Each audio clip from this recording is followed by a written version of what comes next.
কুষ্টিয়ার দৌলতপুরের পদ্মারচর এলাকার শীর্ষ সন্ত্রাসী ও হত্যাসহ ৯ মামলার আসামি সাইদ গ্রুপের প্রধান আবু সাইদ মণ্ডলকে রাজধানী ঢাকা থেকে গ্রেফতার করেছে দৌলতপুর থানা পুলিশ। রোববার ভোরে রমনা থানা এলাকায় ঢাকা ডিবি ও দৌলতপুর থানার যৌথ অভিযানে তাকে আটক করা হয়। পরে তাকে দৌলতপুর থানায় নেওয়া হয়। সাইদ মরিচা ইউনিয়নের বৈরাগীর চর দক্ষিণ ভাঙ্গাপাড়ার ভাদু মণ্ডলের ছেলে। চলতি মাসের ১১ তারিখ রাতে বালুরঘাট ও মাদক কারবারের বিরুদ্ধে রাজু হোসেন হত্যাকাণ্ডের প্রধান আসামি তিনি। এছাড়া বালুরঘাট দখল, অবৈধ বালু উত্তোলন, অস্ত্র ও মাদক কারবার সহ বিভিন্ন অপরাধে জড়িত ছিলেন।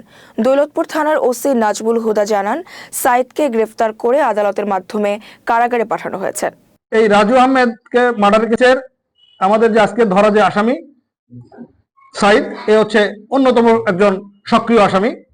একে আমরা শুধু ঢাকা থেকে গোয়েন্দা তথ্যের ভিত্তিতে গ্রেপ্তার করে আনি।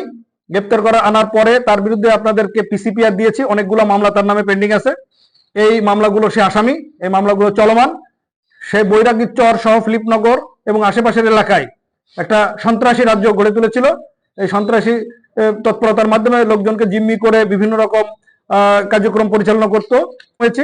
আমরা তাকে বিজ্ঞ আদালতে সোপর্দ করব এবং তার বিরুদ্ধে চলমান মামলা সহ এই মামলাগুলো আর কি চালু থাকবে। বিজ্ঞ আদালত বিচার সাপেক্ষে তাকে আইনগত ব্যবস্থা গ্রহণ করবেন।